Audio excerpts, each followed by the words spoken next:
नमस्कार मित्रों, मैं आपका अपना कुमावत सर और आप ही के अपने YouTube channel Kumawat sir Hindi वाले पर आप सबका हार्दिक अभिनंदन करता हूं, स्वागत करता हूं। मित्रों, हम हिंदी व्याकरण में संज्ञा प्रकरण पढ़ रहे थे। पिछली क्लास में हमने व्यक्तिवाचक संज्ञा और जातिवाचक संज्ञाओं के बारे में और उनके उपभेदों के बारे में, साथ ही व्यक्तिवाचक का जातिवाचक में रूपांतरण और जातिवाचक संज्ञाओं का व्यक्तिवाचक संज्ञाओं में कैसे रूपांतरण हो जाता है के बारे में हमने अध्ययन किया। उम्मीद करता हूँ कि मेरे द्वारा साझा किए गए ज्ञान को आपने भली भांति समझा होगा। आज हम मित्रों संज्ञा का तीसरा भेद पढ़ने जा रहे हैं, भाववाचक संज्ञा। भाववाचक संज्ञा एक ऐसा भेद है संज्ञा का जो वर्तमान परिप्रेक्ष्य में सबसे ज़्यादा महत्वपूर्ण है। मित्रों, मैं आपको बता देना चाहता हूं कि वर्तमान में जितने भी आपके पाठ्यक्रम हैं उनमें कई पाठ्यक्रमों में तो स्पष्ट लिखा होता है कि संज्ञाओं का निर्माण कैसे होता है, यौगिक क्या होती है, ये भाव किससे बना है। इस प्रकार के पाठ्यक्रम में स्पष्टीकरण रहता है और यहाँ से सबसे ज़्यादा प्रश्न पूछा जाता है। पिछले कई वर्षों से हम देख रहे हैं, आप लोगों ने भी अगर प्रश्न पत्र देखे होंगे तो जहाँ जहाँ संज्ञाओं के प्रश्न आए वहाँ पर 99% ऐसा रहा है कि व्यक्ति और जातिवाचक का प्रश्न नहीं आता है। अधिकांशतः जो प्रश्न पूछे जाते हैं वो भाववाचक संज्ञा को लेकर के पूछे जाते हैं, किंतु भाववाचक संज्ञा का प्रश्न भी हल करने के लिए आपको व्यक्ति और जाति आना चाहिए। इसलिए हमने पिछले दो भेदों को पूरी गंभीरता से उनका विवेचन और विश्लेषण हमने किया। आज हम पढ़ रहे हैं भाववाचक संज्ञा, जिसे आप अंग्रेजी में एब्स्ट्रैक्ट नाउन के नाम से जानते हैं। भाववाचक संज्ञा, भाववाचक संज्ञा जिसे आप अंग्रेजी में एब्स्ट्रैक्ट नाउन के नाम से जानते हैं। क्या है मित्रों भाववाचक संज्ञाएं? देखो, पिछली दो क्लासों में हमने पढ़ा कि व्यक्तिवाचक वो होती है जिन संज्ञा शब्दों से किसी एक का बोध हो। प्राय व्यक्तिवाचक संज्ञाएं पुनर्प्रश्न नहीं करती है। जातिवाचक संज्ञाएं ऐसी होती है जिससे किसी एक का बोध नहीं होता है बल्कि बहुत सारे का बोध होता है। सामान्यतः इस प्रकार की संज्ञाओं से पुनर्प्रश्न बनते हैं क्योंकि हमें एक का बोध नहीं होता। ये बहुत शब्द के लिए कॉमन शब्द होता है। लेकिन भाव क्या है? भाववाचक संज्ञाएं ऐसी संज्ञाएं होती है जो किसी व्यक्ति, वस्तु, पदार्थ आदि के गुण, दोष, दशा, धर्म, अवस्था आदि का बोध कराती हो, उन्हें भाववाचक संज्ञाएं कहा जाता है। भाववाचक संज्ञाएं को पहचानेंगे कैसे, कि कैसे पता चलेगा कि ये भाव है? तो मैं एक बार तीनों को रिपीट कर रहा हूं। व्यक्ति वो होगी जिससे एक का बोध होगा, जाति वो होगी जिससे एक से अधिक का बोध होगा, एक का बोध नहीं होता है। लेकिन भाव में एक का, दो का नहीं होता, बल्कि भाव ऐसा होता है जिन्हें हम देख नहीं सकते। ये इसके पहचानने का सबसे बेहतर तरीका है। परिभाषा आपको इसी तरह बतानी होगी कि जिन संज्ञा शब्दों से किसी वस्तु, व्यक्ति, पदार्थ आदि के गुण, दोष, दशा, धर्म, अवस्था आदि का बोध हो, उन्हें भाव कहा जाता है।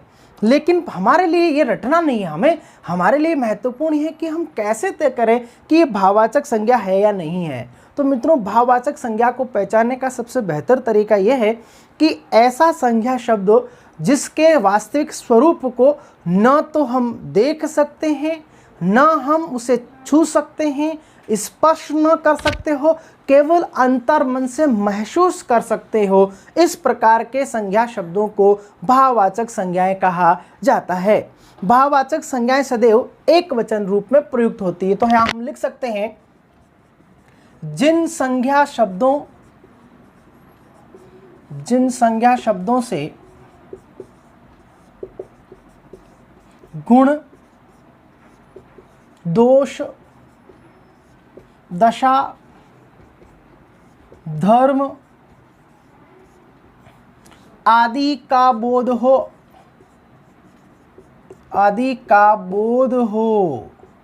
उनको क्या कहेंगे? भाववाचक संज्ञाएं कहा जाता है। अब गुण, दोष, दशा, धर्म विशेषण नहीं, बल्कि उस शब्द से गुण का पता चले, किसी दशा का पता चले, किसी अवस्था का पता चले, लेकिन वो ऐसी अवस्था जिसको हम देख नहीं सकते। तो हम लिख सकते हैं कि पहचान कैसे करें। तो उसका एक तरीका मित्रों, जिन संज्ञा शब्दों, देखिए शब्द अलग चीज, हम उस शब्द के बारे में कर रहे हैं जिन संज्ञा शब्द से हम केवल महसूस करने का या महसूस करते हैं, जिन संज्ञा शब्दों से हम केवल क्या करते हैं, महसूस करते हैं, अर्थात हम देख नहीं सकते,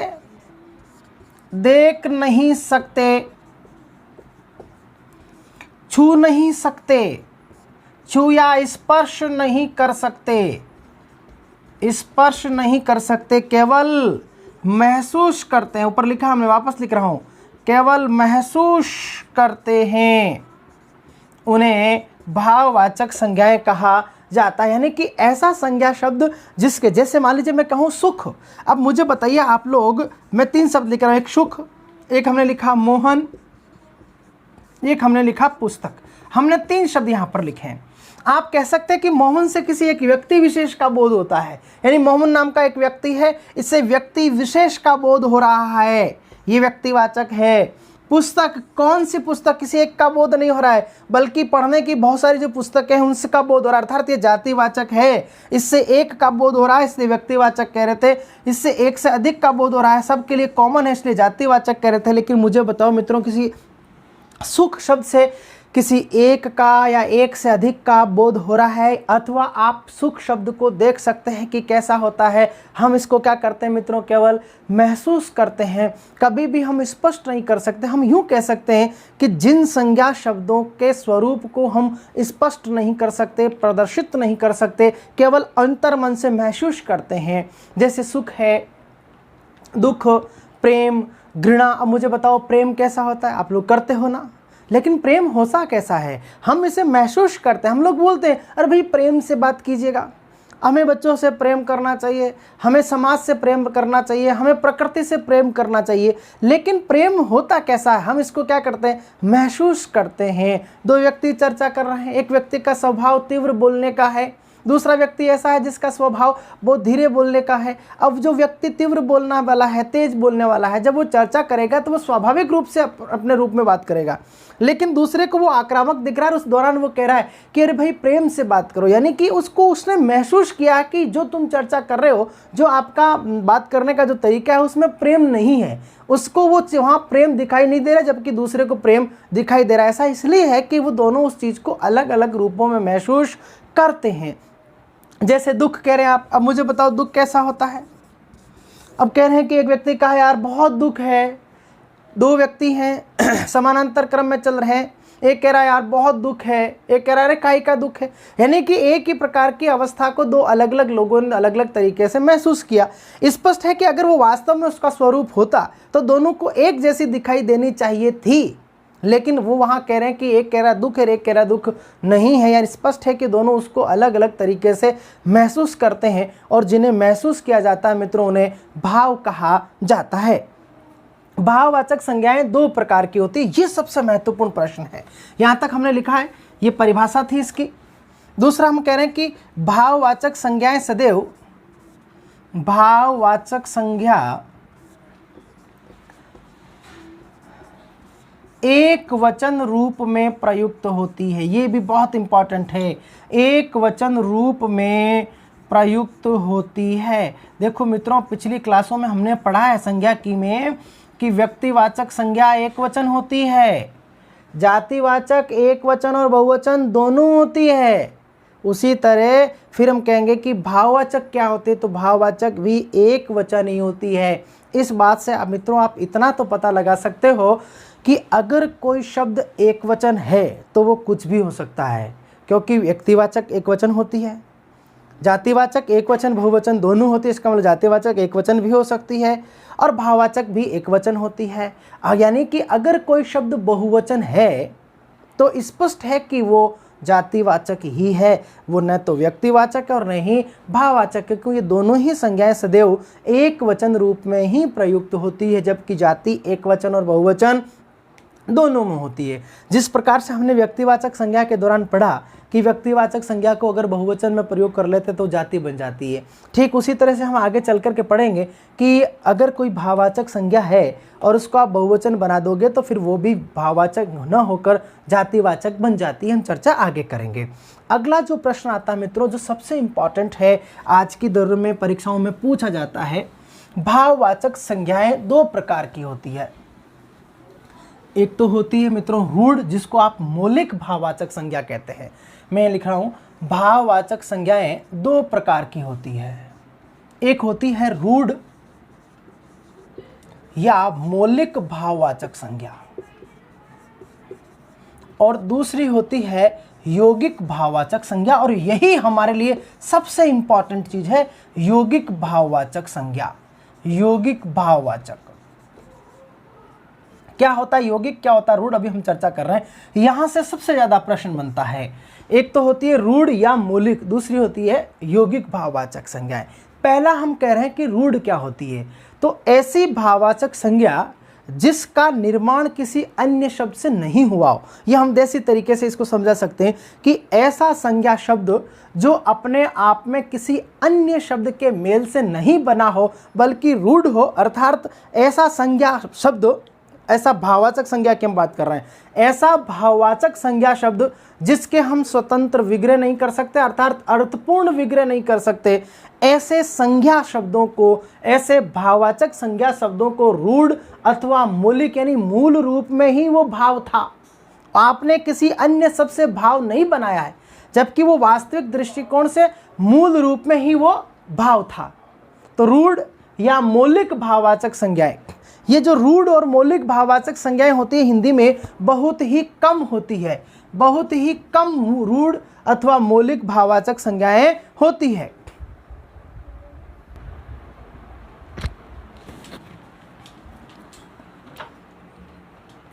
जैसे कि रूढ़ अथवा मौलिक भाववाचक संज्ञाओं में जैसे आप कह सकते हैं सुख, दुख, इसको तद्भव रूप, तत्सम रूप में लिखना चाहें तो आप यहाँ विसर्ग लगा सकते हैं। सुख, दुख, प्रेम, घृणा, भय, लज्जा, सत्य, हिंसा, मोह। मैं एक बार लिख रहा हूँ, फिर हम चर्चा करेंगे कि क्या ये रूढ़ है या नहीं है, या मौलिक है कि नहीं है, साथ ही साथ ये भाव कैसे हैं ये समझना इंपॉर्टेंट है। मोह, माया, इसके अलावा मोह, माया, जन्म, मृत्यु। अब देखिएगा, जन्म का कोई स्वरूप नहीं है। जैसे कई बार हम सोचते हैं कि बच्चा हुआ साहब, जब बच्चे का जन्म हुआ, अरे तो भाई जन्म कैसा होता है, उसकी कोई प्रोसेस नहीं है। एक किसी भी तत्व का जन्म हो रहा है, मानव जीवन का जन्म हो रहा है, पशु जन्म ले रहे हैं, पक्षी जन्म ले रहे हैं, वो पशु पक्षी आपको दिख रहे हैं, लेकिन जन्म कैसा होता है ये आपको दिखाई नहीं देता है। जन्म, मृत्यु, मृत्यु कैसी होती है आपने कभी देखी है? हम इसे केवल महसूस करते हैं। कपट, छल, छल कपट, उसके अलावा भूख, प्यास, लत, बेर। भूख कैसी होती है, महसूस ही करते हैं ना। आप लोग बैठे हैं, बैठे बैठे आपको क्या कह रहे हैं, मुझे भूख लगी। अबे भाई भूख होती कैसी, आपने क्या क्या उसको महसूस किया। कई बार कहते हैं अरे यार क्या भूख लगी है तेरे को, अभी तो खाना खाया। यानी कि दो व्यक्ति हैं, दोनों ने एक समय पर खाना खाया, लेकिन एक कह रहा है यार मुझे भूख लग रही है, क्योंकि वो उसको महसूस कर रहा है, प्यास लग रही है, भूख, प्यास। इसके अलावा आप कह सकते हैं प्रशंसा, आशा, उमंग। प्रशंसा, आशा, उमंग, ये सारी क्या है, भाववाचक संज्ञा है। इसके अलावा दया, प्यार, विश्वास, नींद। दया, दया देखिए आपने कैसी होती है। दया भाभी देखियो कि तारक मेहता के उल्टा चश्मा में, लेकिन दया जिस भाव की हम बात कर रहे हैं हम उसे महसूस करते हैं, दया। उसके अलावा आप कह सकते हैं उमंग, विश्वास, उमंग तो आ गया, विश्वास।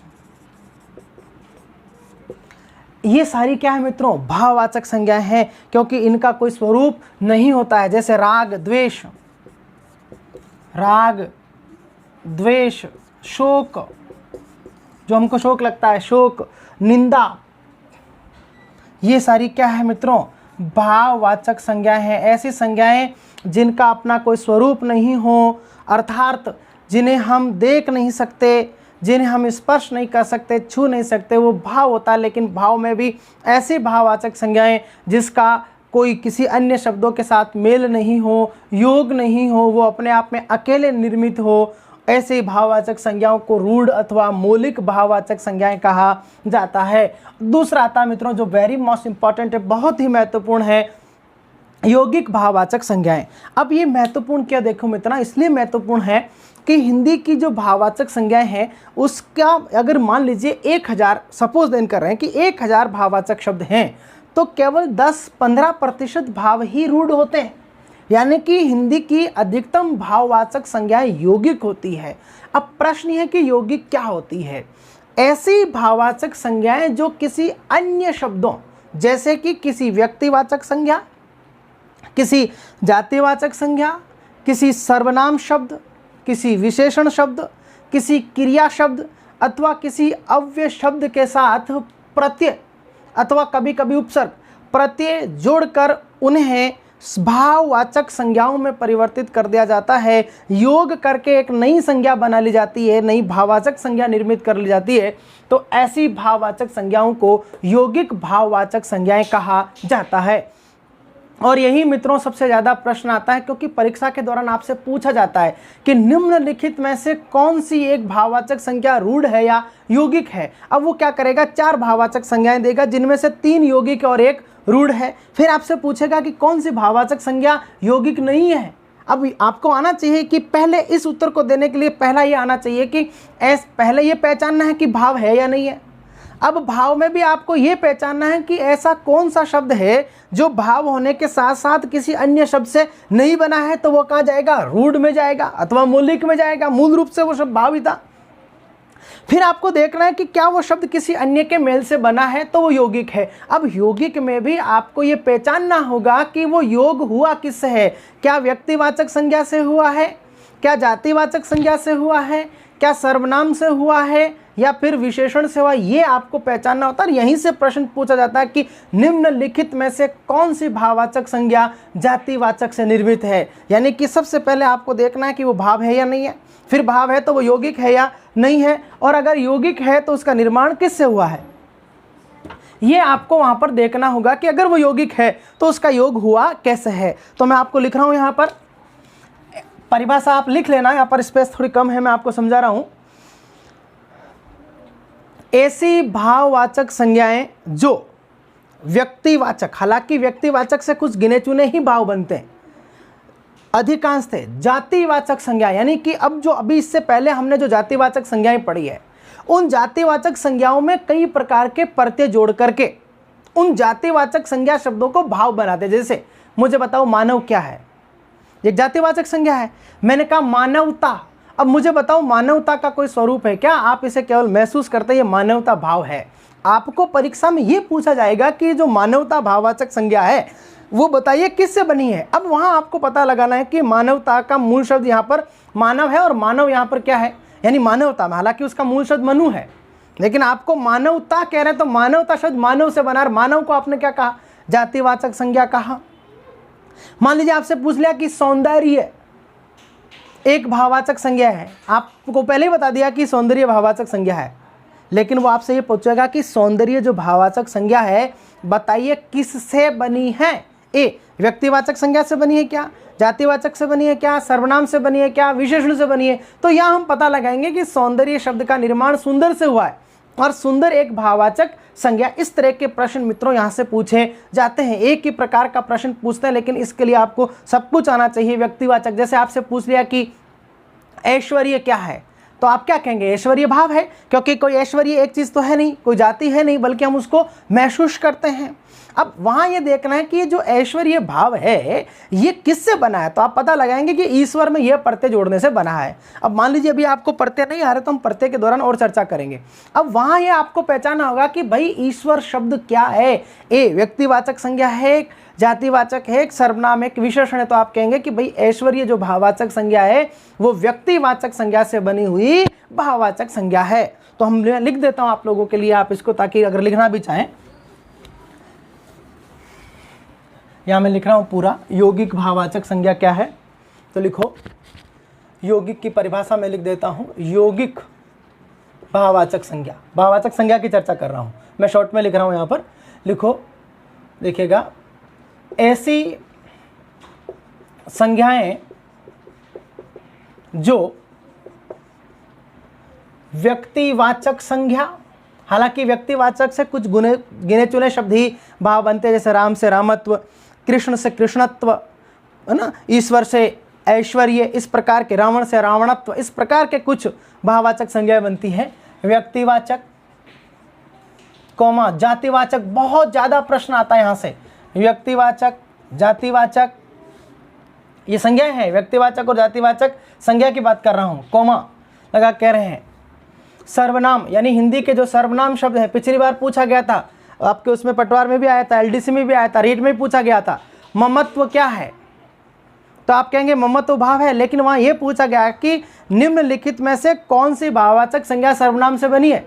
वहाँ पर चारों ही संज्ञाएं भाववाचक थी, लेकिन एक जातिवाचक से बनी हुई थी, एक विशेषण से बनी हुई थी, एक क्रिया से भाववाचक बनी थी और एक सर्वनाम से बनी थी। प्रश्न था कि कौन सी भाववाचक संज्ञा सर्वनाम से बनी हुई है, तो ममत्व वहाँ उत्तर था। मम का मतलब मेरा और मेरा का मतलब सर्वनाम है, मम प्लस तो ऐसे ममत्व बन गया। तो सर्वनाम शब्दों में भी कौमा, विशेषण शब्द जो हिंदी के विशेषण होते हैं, हम आगे और पढ़ेंगे विशेषण क्या होते हैं, विशेषण शब्दों, कौमा क्रिया शब्द, हिंदी की जो क्रियाएं हैं, जैसे चलना एक क्रिया है, चाल भाववाचक संज्ञा हो गई, बोलते ना, अरे इसने तो चाल चल दी, खतरनाक चाल चली, गजब चाल चली, अरे भाई चाल कैसी होती है, इसका कोई स्वरूप नहीं होता है, ये क्या है, भाववाचक संज्ञा है, चाल। उसी तरह से मान लीजिए जैसे मैंने कहा उड़ना, ये क्या है, क्रिया है, उड़ान भाव हो गया। अब उड़ना क्रिया से उड़ान क्या बन गया, भाव बन गया। वहाँ यही पूछा जाता है कि उड़ान एक भाववाचक संज्ञा बताओ किससे बनी है, तो आपको पता होना चाहिए कि उड़ान उड़ना क्रिया से बना है और उड़ना एक क्रिया है, अर्थात क्रिया से बनी हुई भाववाचक संज्ञा है। क्रिया, अव्यय शब्द, ऐसे शब्द जिन पर लिंग वचन का प्रभाव नहीं पड़ता, जैसे बाहर। अब बाहर शब्द का आप लिंग वचन नहीं बता सकते, ये भी आ चुका है, पहले परीक्षा में पूछा गया एलडीसी में, बाहर रीट में भी पूछा गया था। अब बाहर न तो कोई संज्ञा है, न कोई सर्वनाम है, न कोई विशेषण है, न कोई क्रिया, बल्कि ये अव्यय शब्द है। अब मैंने कहा बाहरी, बाहर से बाहरी, अब वहाँ कहेगा कि ये बाहरी क्या है, भाववाचक संज्ञा है, लेकिन ये पूछेंगे कि ये जो बाहरी भाववाचक संज्ञा है बताओ किससे बनी हुई है, तो आप कहेंगे अव्यय से बनी हुई भाववाचक संज्ञा है। अव्यय शब्दों में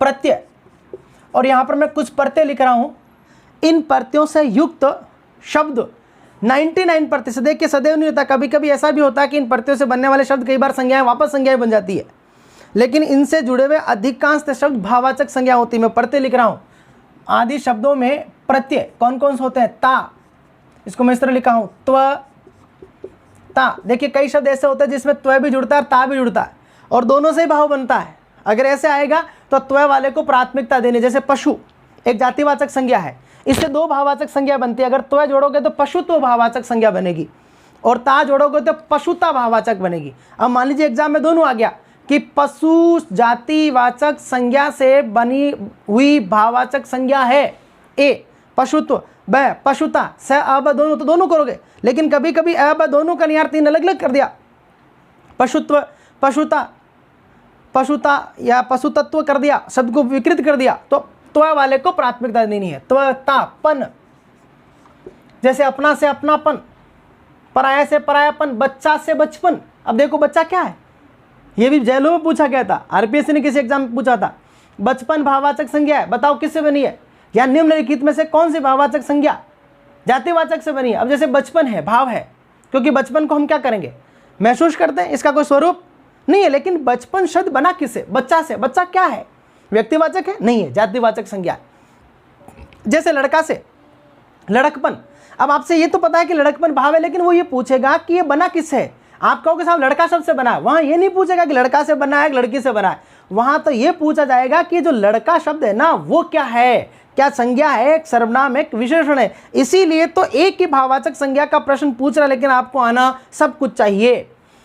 तात्वपन, आपा, जैसे बूढ़ा से बुढ़ापा, मोटा से मोटापा, अब मोटापा कैसा होता है, इसका हम महसूस करते हैं। आपा, आवा, जैसे बोल से बुलावा, आव, आस,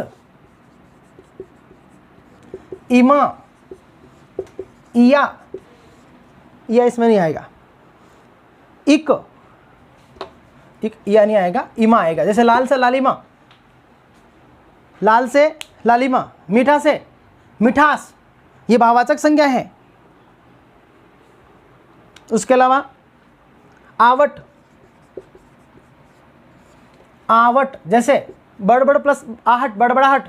सजना से सजावट, अब जैसे सजना, वो सजना वाला नहीं, सजना मुझे सजना के लिए, वो वाला सजना नहीं, प्रियतम नहीं, सजना क्रिया, डेकोरम करना।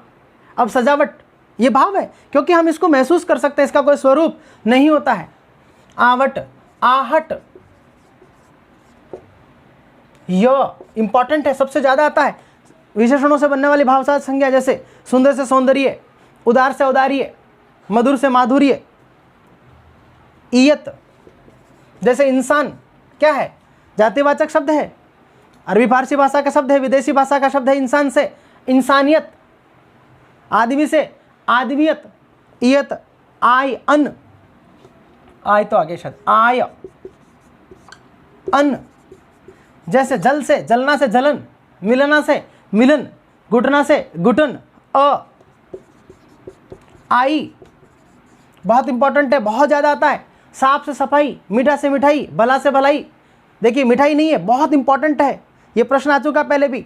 अच्छा से अच्छाई, जो अभी हम चर्चा कर रहे थे कि ये प्रत्यय जुड़े हुए शब्द है तो 99% भाव होता है, लेकिन कभी कभी इनमें भी ऐसे शब्द होते हैं जिनमें प्रत्यय आई दिख रहा है लेकिन भाव नहीं है। और इसका भी प्रश्न कई बार पूछा गया मित्रों, इस आई को लेकर के बहुत ज्यादा पूछा गया था। 4 शब्द देते समानांतर, मीठा से मिठाई, देखिए मीठा विशेषण है, मिठाई भाव नहीं है।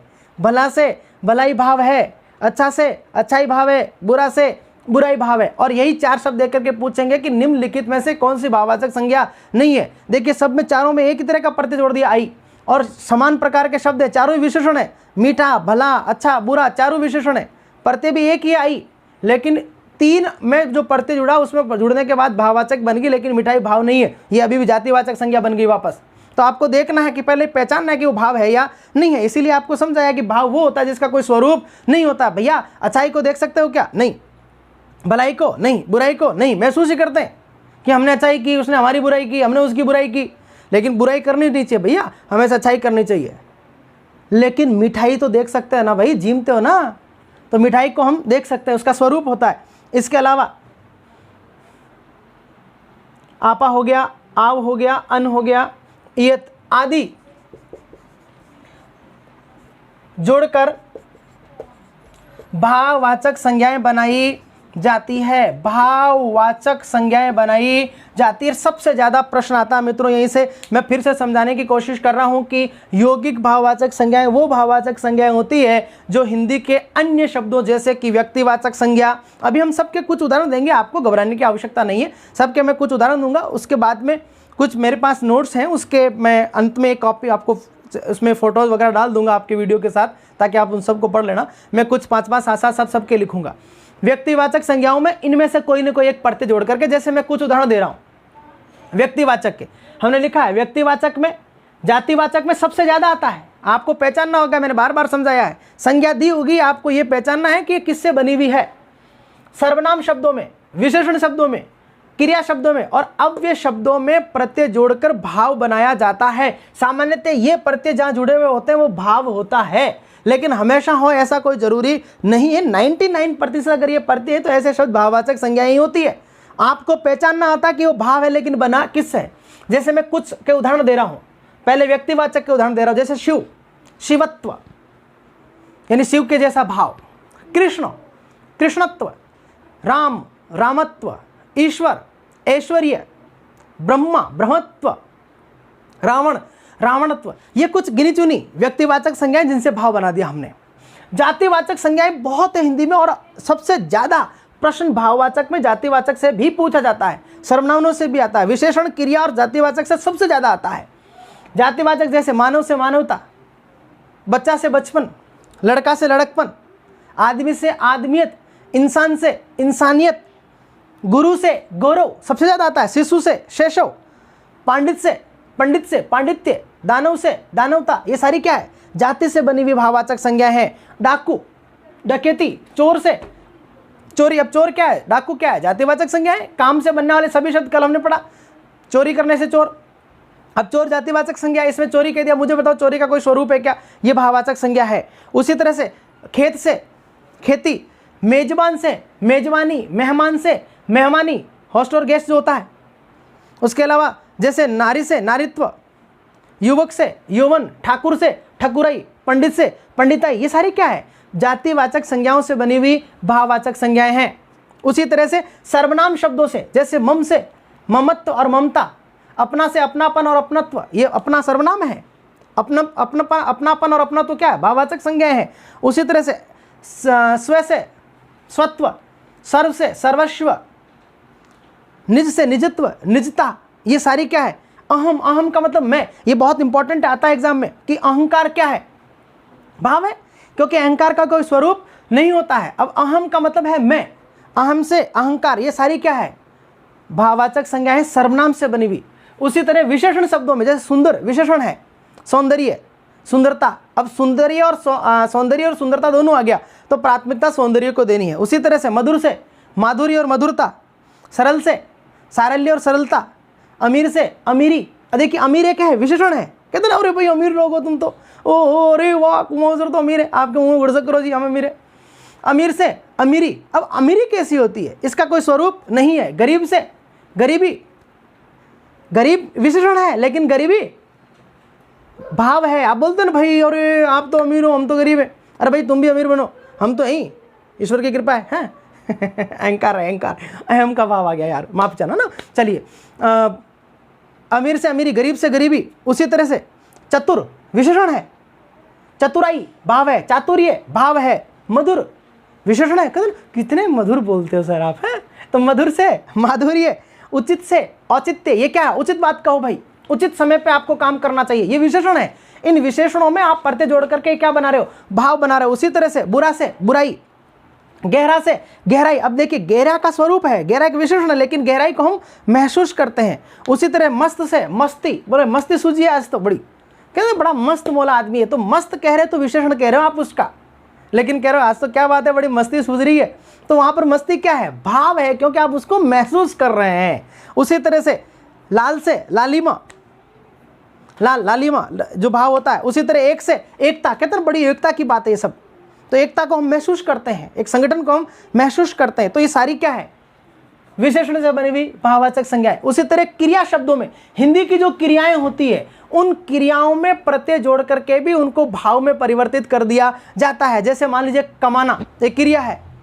कमाई भाव है, क्योंकि कमाई का कोई स्वरूप नहीं है, उसे हम क्या करते हैं, महसूस कर रहे हैं। कहते हैं भाई आजकल क्या कर रहे हैं, बोले भाई कमाई करूं, कमाई करवा जाऊं भाई, पेट भरनू है, तो आप कमाई कर रहे हैं, यानी कमाई का कोई स्वरूप नहीं है। लेकिन प्रश्न ये है कि जो कमाई शब्द है ये बना किसे, ये हमारे लिए परीक्षा में इंपॉर्टेंट है।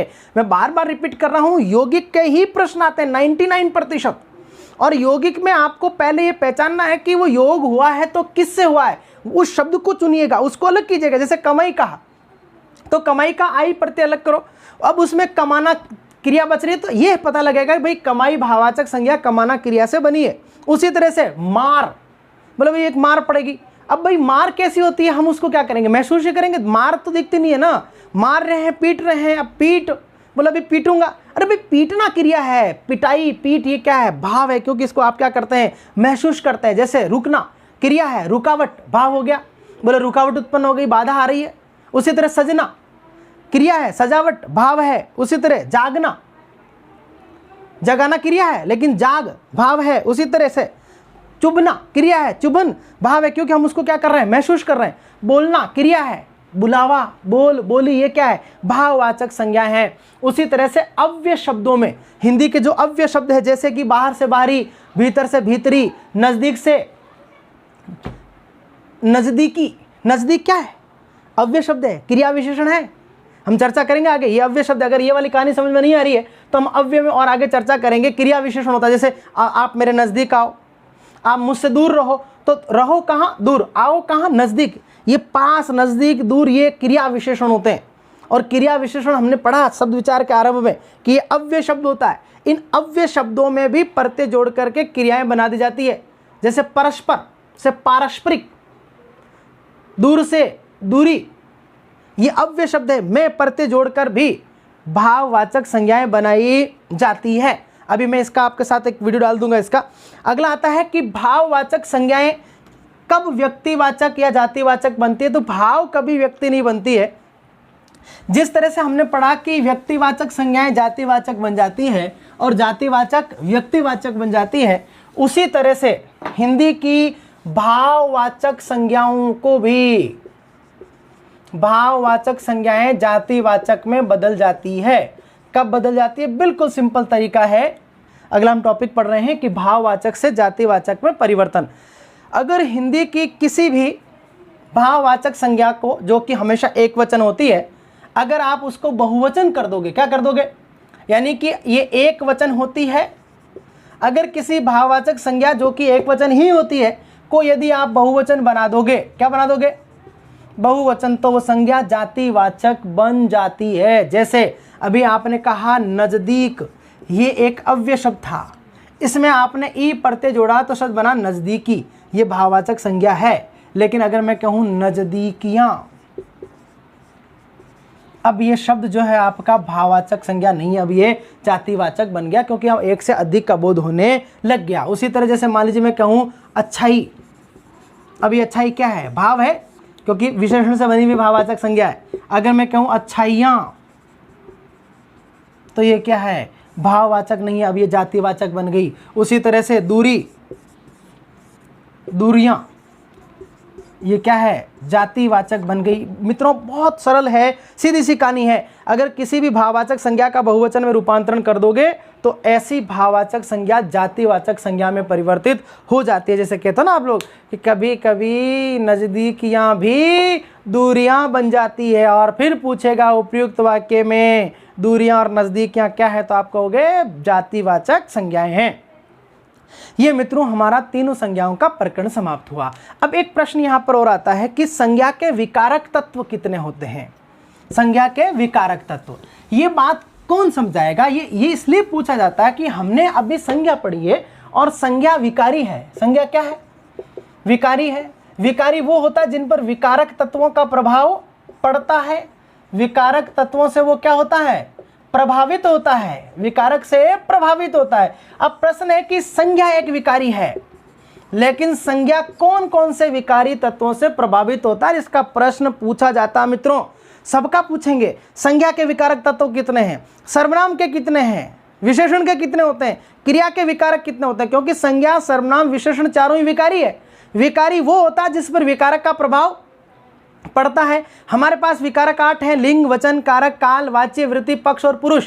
प्रश्न है कि किसका किस किस पर प्रभाव पड़ता है। तो मित्रों संज्ञा के विकारक तत्व 3 होते हैं। संज्ञा के विकारक तत्व आप लिख लो, संज्ञा के विकारक तत्व 3 होते हैं। लिंग, यानी कि किसी भी संज्ञा का लिंग निर्धारित किया जा सकता है। वचन, बताया जा सकता है किसी भी संज्ञा का, जैसे मैं कहूँ राम तो आप कहोगे पुल्लिंग है, एक वचन है। और किसी भी संज्ञा का कारक भी निर्धारित कर सकते हैं, बशर्ते वो वाक्य में प्रयोग कर लिया हो। जैसे राम घर गया तो आप कह सकते हैं कि यहाँ पर राम घर गया, इस वाक्य में अगर राम का परिचय देना है तो आप कहोगे संज्ञा है। संज्ञा में इसका लिंग पुल्लिंग है, वचन ये एक वचन है, और इस वाक्य में एक कर्ता कारक है। यानी संज्ञा के विकारक तत्वों की संख्या 3 होती है। ये प्रश्न पूछा जाता है कि कौन सा एक संज्ञा का विकारक नहीं है, और वहाँ पर दे देंगे लिंग, वचन, कारक, काल, वाच्य। तो आपको बताना है कि संज्ञा के विकारक 3 होते हैं, लिंग, वचन और कारक। ये हमारा मित्रों संज्ञा का प्रकरण समाप्त हुआ। अगली क्लास में हम पढ़ेंगे सर्वनाम। संज्ञा प्रकरण से संबंधित किसी को भी अगर किसी प्रकार की कोई समस्या हो तो मित्रों आप निसंकोच, बेशक, बेझिझक आप मेरे इसी चैनल के कमेंट बॉक्स में अथवा मेरे नंबर 9460611118 में व्हाट्सएप पर अपनी बात रख करके अपनी समस्या का समाधान कर सकते हैं। आज के लिए इतना ही, अगली क्लास में फिर मिलेंगे सर्वनाम के साथ। तब तक के लिए जय हिंद, जय भारत, वंदे मातरम।